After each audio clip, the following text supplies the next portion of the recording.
തകർന്നടിഞ്ഞ് നൂറ്റാണ്ടുകൾക്കിപ്പുറം ഇന്നും കോടീശ്വരന്മാരുടെ ജീവനെടുക്കുന്ന കൊലയാളി കപ്പൽ ആഡംബരത്തിന്റെ അവസാന വാക്യമായി.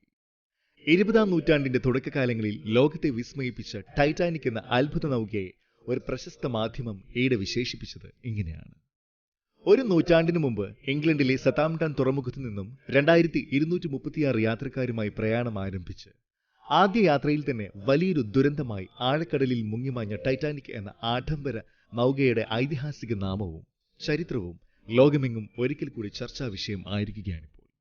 എന്നാൽ ഈ ഖ്യാതി വീണ്ടും ഒരു ദുരന്തത്തിലൂടെയാണെന്ന് മാത്രം. ജൂൺ 18, 2023 വടക്കൻ അറ്റ്ലാന്റിക് സമുദ്രത്തിന്റെ ആഴത്തട്ടുകളിൽ നിന്നും ലോകത്തെ ഞെട്ടിച്ച ആ ദുരന്ത വാർത്ത എത്തുന്നത് അന്നായിരുന്നു.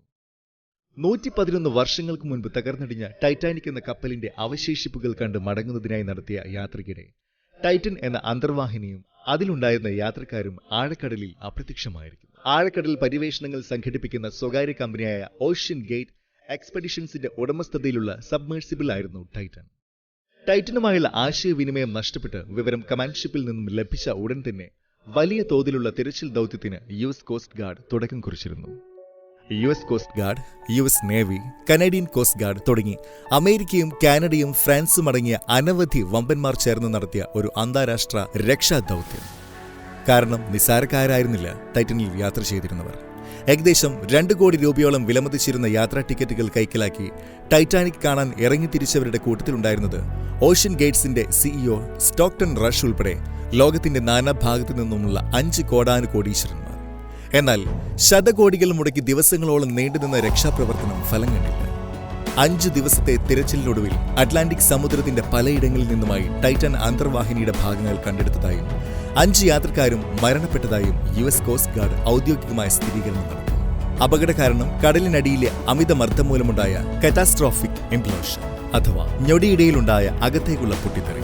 അപകട കാരണമായി മർദ്ദത്തെ ചൂണ്ടിക്കാണിക്കുമ്പോഴും അതിലേക്കുള്ള വഴിവെട്ടിയത് ഓഷ്യൻ ഗേറ്റിന്റെ അനാസ്ഥയും വേണ്ട രീതിയിലുള്ള സുരക്ഷാ ക്രമീകരണങ്ങൾ ഒരുക്കാതിരുന്നതുമാണെന്നുള്ള വലിയ രീതിയിലുള്ള ആരോപണങ്ങളാണ് കമ്പനിക്ക് നേരെ ഉയരുന്നത്.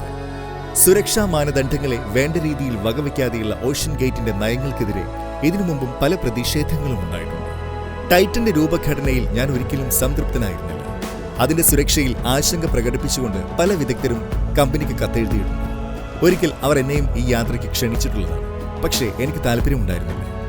അപകടത്തെപ്പറ്റിയുള്ള ഒരു ചർച്ചയിൽ പ്രശസ്ത ഹോളിവുഡ് സംവിധായകൻ ജെയിംസ് കാമറൂൺ പറഞ്ഞ വാക്കുകളാണ്: ടൈറ്റൻ ജലപേടകത്തിലെ യാത്ര ഒരു തെറ്റായ തീരുമാനമായിരുന്നു. ശരിക്കും ടൈറ്റാനിക്കിനുണ്ടാക്കിയ അതേ ദുരന്തം തന്നെയാണ് ടൈറ്റനും ഉണ്ടായിരിക്കുന്നത്. ടൈറ്റാനിക് കപ്പൽ തകരാൻ കാരണം കപ്പിത്താന്റെ അനാസ്ഥയായിരുന്നു. അത്തരത്തിൽ ഒരു തീരുമാനമായിരുന്നു ടൈറ്റൻ പ്രയാണത്തിൻ്റെത്. ടൈറ്റാനിക് സിനിമയുടെ സംവിധായകൻ കൂടിയായി അദ്ദേഹം കൂട്ടിച്ചേർത്തു. എന്നാൽ ഒരു സിനിമാ സംവിധായകനായ ജെയിംസ് കാമറൂണിന് ശാസ്ത്രത്തെയും ശാസ്ത്രജ്ഞരെയും പറ്റിയും സംസാരിക്കാനുള്ള യോഗ്യത എന്താണ് എന്നൊരു ചോദ്യം പലരിലും ഉണ്ടായേക്കാം. കാരണമുണ്ട്. 70-ലധികം വിജയകരമായ ഡീപ് സീ സബ്മേഴ്സിബിൾ ഡൈവുകൾ നടത്തിയിട്ടുള്ള ആഴക്കടലിനെ ഇത്രത്തോളം മനസ്സിലാക്കിയ മറ്റൊരു വ്യക്തി ഇന്ന് നിലവിലുണ്ടോ എന്ന് തന്നെ സംശയമാണ്. ടൈറ്റന്റെ ലക്ഷ്യസ്ഥാനമായിരുന്ന ടൈറ്റാനിക് സ്ഥിതി ചെയ്യുന്നിടത്തേക്ക് മാത്രം 33 തവണയാണ് ജെയിംസ് കാമറൂൺ സഞ്ചരിച്ചിട്ടുള്ളത്. ടൈറ്റാനിക്, അവതാർ തുടങ്ങിയ ബ്രഹ്മാണ്ഡ സിനിമകൾ സമ്മാനിച്ച മഹാസംവിധായകൻ എന്ന നിലയിലല്ലാതെ ജെയിംസ് കാമറൂൺ എന്ന ശാസ്ത്ര പര്യവേക്ഷകനെയോ സാഹസിക യാത്രികനെയോ പറ്റി അറിവുള്ളവർ വളരെ ചുരുക്കമായിരിക്കും. 2012 മാർച്ച് 26-ന് ലോകത്തിലെ ഏറ്റവും ആഴമേറിയ സ്ഥലമായ മരിയാന ട്രഞ്ചിലേക്ക് അദ്ദേഹം നടത്തിയ ഒറ്റയാൾ യാത്ര ഒന്നുകൊണ്ടും മാത്രം ജെയിംസ് കാമറൂൺ എന്ന വ്യക്തിക്കുള്ളിലെ അസാമാന്യനായ സാഹസിക പര്യവേക്ഷകനെ നമുക്ക് തിരിച്ചറിയാൻ സാധിക്കും. എന്താണ് മരിയാന ട്രഞ്ച്? എന്തുകൊണ്ടാണ് ഇവിടേക്കുള്ള ഈ യാത്ര ഇത്രയും ശ്രദ്ധേയമാകുന്നത്? ലോകത്തിലെ ഏറ്റവും ഉയരം കൂടിയ സ്ഥലം ഏതാണെന്ന് ചോദിച്ചാൽ മൗണ്ട് എവറസ്റ്റ് എന്ന് നിസ്സംശയം പറയുന്ന ഭൂരിഭാഗം ആളുകൾക്കും ഒരുപക്ഷെ ലോകത്തിലെ ഏറ്റവും ആഴമേറിയ സ്ഥലം ഏത് എന്ന ചോദ്യത്തിന് കൃത്യമായ ഒരു ഉത്തരമുണ്ടാവില്ല. അവിടെയാണ് മരിയാന ട്രഞ്ച് എന്ന ലോകത്തിനു മുൻപിൽ ഇന്നും വലിയൊരു ചോദ്യചിഹ്നമായി നിലകൊള്ളുന്ന നിഗൂഢ സ്ഥാനത്തെപ്പറ്റി നമ്മൾ കൂടുതൽ മനസ്സിലാക്കേണ്ടത്. മരിയാന ട്രഞ്ച് വടക്ക് പടിഞ്ഞാറൻ പസഫിക് സമുദ്രത്തിന്റെ ഹൃദയത്തിൽ ആഴത്തിലുള്ള ഒരു മുറിവ് പോലെ ഭൂമിയുടെ നടുവിലായി ഒരു അഗാധ ഗർത്തം. US ആശ്രിത പ്രദേശമായ ഗുവാമിന്റെയും വടക്കൻ മരിയാന ദ്വീപുകളുടെയും സമീപത്തായി സമുദ്രനിരപ്പിൽ നിന്നും 11 കിലോമീറ്ററുകളോളം ആഴമുള്ള ഭൂമിയിലെ ഡീപ്പസ്റ്റ് പോയിന്റ്. ചന്ദ്രനിലും ചൊവ്വയിലും വരെ എത്തി നിൽക്കുന്ന ശാസ്ത്രലോകത്തിനെന്നാൽ ഇന്നും ഭൂമിയിൽ തന്നെയുള്ള മരിയാന ട്രഞ്ചിന്റെ നിഗൂഢതകളെയും അതിന്റെ ആഴങ്ങളിലുള്ള ചുരുളഴിയാത്ത രഹസ്യങ്ങളെയും പറ്റിയുള്ള വ്യക്തമായ രേഖകൾ ലഭ്യമല്ല. ഇതിൽ അതിശയപ്പെടേണ്ട കാര്യമില്ല. കാരണം അവിടേക്ക് എത്തിപ്പെടുക എന്നുള്ളത് പോലും അത്രത്തോളം ദുഷ്കരമാണ്. പ്രധാന വെല്ലുവിളി ആഴക്കടലിലെ മർദ്ദം തന്നെയാണ്. ഒരു മനുഷ്യന്റെ തലയിലേക്ക് 50ഓളം ജംബോ ജെറ്റുകൾ കയറ്റിവെക്കുമ്പോൾ അനുഭവപ്പെടുന്നതിന് സമാനമായ മർദ്ദമാണ് മരിയാന ട്രെഞ്ചിൽ അനുഭവപ്പെടുന്നത്. ഒരു ഇരുമ്പ് ഗോളത്തെ പോലും അനായാസം ഞെരിച്ചു കളയുന്ന മർദ്ദം. സൂര്യപ്രകാശം പോലും കടന്നു ചെല്ലാത്ത, ആഴങ്ങളിൽ തന്നെ കാത്തിരിക്കുന്നത് എന്തെന്ന് പോലുമുള്ള വ്യക്തതയില്ലാത്ത കൊടും തണുപ്പും അസഹനീയമായ മർദ്ദവും അപകടകാരികളായ ജീവജാലങ്ങളും കൊണ്ട് നിറഞ്ഞ ആ മരണക്കയത്തിലേക്കാണ് സ്വന്തമായി നിർമ്മിച്ച പേടകത്തിൽ ജെയിംസ് കാമറൂൺ എന്ന സാഹസികൻ വിജയകരമായ യാത്ര നടത്തി തിരികെ എത്തിയത്. 2012 ഡീപ് സീ ചലഞ്ച് എന്ന പേരിൽ നാഷണൽ ജിയോഗ്രാഫിക് സൊസൈറ്റിയുടെയും റോളക്സിന്റെയും ഒപ്പം ചേർന്നുകൊണ്ടാണ് കാമറൂൺ തന്റെ ഈ ചരിത്രയാത്ര നടത്തിയത്. ചലഞ്ചർ ഡീപ് എന്ന മാരിയാന ട്രെഞ്ചിനുള്ളിലെ ഏറ്റവും ആഴമേറിയ സ്ഥാനത്തേക്ക് ഒറ്റയ്ക്ക് യാത്ര ചെയ്യുക എന്നതായിരുന്നു ലക്ഷ്യം. സമുദ്രനിരപ്പിൽ നിന്നും 36,000 അടി അഥവാ 10,935 മീറ്റർ ആഴത്തിലാണ് ചലഞ്ചർ ഡീപ് സ്ഥിതി ചെയ്യുന്നത്. എന്നാൽ കടലിനടിയിലൂടെ അത്രയും ആഴത്തിൽ സഞ്ചരിക്കുവാനുള്ള അന്തർവാഹിനികളോ മറ്റ് പേടകങ്ങളോ അന്ന് നിലവിലുണ്ടായിരുന്നില്ല. അതുകൊണ്ട് തന്നെ ഓസ്ട്രേലിയൻ റിസർച്ച് ആൻഡ് ഡിസൈൻ കമ്പനിയായ അക്രോൺ പ്രൊജക്ട് പ്രൈവറ്റ് ലിമിറ്റഡുമായി ചേർന്നുകൊണ്ട് തന്റെ യാത്രയ്ക്കായി ഡീപ് സീ ചലഞ്ചർ എന്ന ഡീപ് ഡൈവിംഗ് സബ്മേഴ്സിബിൾ അദ്ദേഹം നിർമ്മിച്ചെടുത്തു. പ്രധാനമായും സമുദ്രത്തിനടിയിലെ കടുത്ത മർദ്ദത്തെ ചെറുത്തു നിൽക്കാൻ ശേഷിയുള്ള രീതിയിലായിരുന്നു ഡീപ് സീ ചലഞ്ചറിന്റെ രൂപഘടന. 7.3 മീറ്റർ അഥവാ 24 അടിയോളം നീളം, കുറഞ്ഞ വീതി, 12 ടൺ ഭാരം, 5.6 km/h വേഗത, 2.5 ഇഞ്ച് വീതിയുള്ള സ്റ്റീൽ വോളുകൾ, പ്രത്യേകമായി നിർമ്മിച്ച സിന്റാസ്റ്റിക് ഫോം കൊണ്ടുള്ള ബോഡി, ലിഥിയം ബാറ്ററികൾ, 12 ത്രസ്റ്ററുകൾ, ലൈഫ് സ്പോർട്ട് ഉപകരണങ്ങൾ, 3D ക്യാമറകൾ, LED ലൈറ്റുകൾ തുടങ്ങി 180ഓളം ഓൺബോർഡ് ഡിവൈസുകൾ. ഏകദേശം 7 വർഷക്കാലം കൊണ്ടാണ് ജെയിംസ് കാമറൂണും സംഘവും പേടകത്തിന്റെ നിർമ്മാണം പൂർത്തിയാക്കിയത്. സാങ്കേതികയുടെ എല്ലാ സാധ്യതകളും ഉൾപ്പെടുത്തിക്കൊണ്ട് നിർമ്മിച്ച ഡീപ് സീ ചലഞ്ചർ എന്ന ഡീപ് ഡൈവ് സബ്മേഴ്സിബിൾ ശാസ്ത്രലോകത്തിന്റെ ഒരു പുത്തൻ ചുവടുവയ്പ് തന്നെയായിരുന്നു.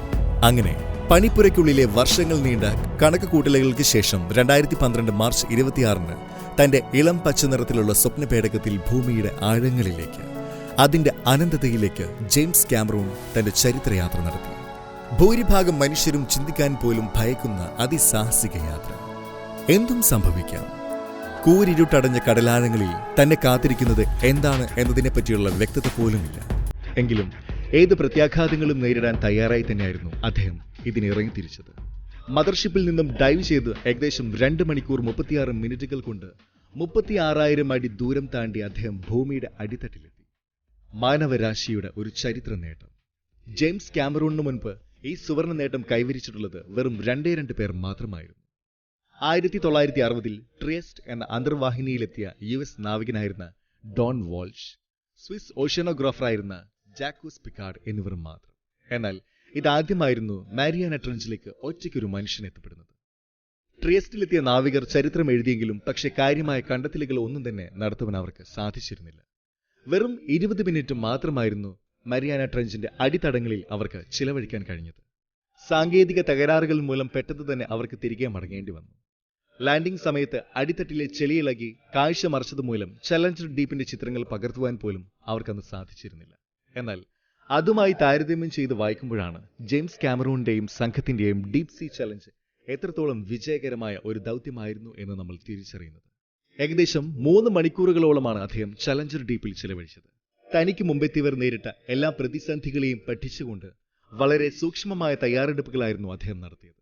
ലക്ഷ്യസ്ഥാനത്തെത്തിയ ഉടൻ തന്നെ ശാസ്ത്ര പഠനത്തിനും പരീക്ഷണങ്ങൾക്കും ആവശ്യമായ നിരവധി സാമ്പിളുകൾ അദ്ദേഹം ശേഖരിച്ചു. അത്യപൂർവമായ ഇങ്ങനെ ഒരു യാത്രയിൽ എങ്ങനെയാണ് ജെയിംസ് കാമറൂൺ എന്ന ചലച്ചിത്രകാരന് അത് ചിത്രീകരിക്കാതിരിക്കാനാവുക?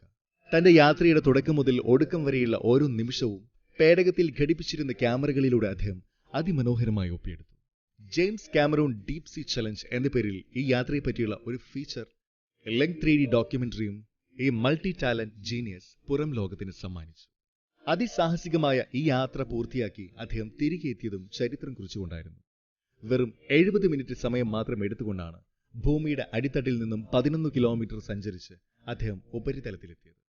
യാത്ര അവസാനിപ്പിച്ചതും റെക്കോർഡിട്ടുകൊണ്ട്.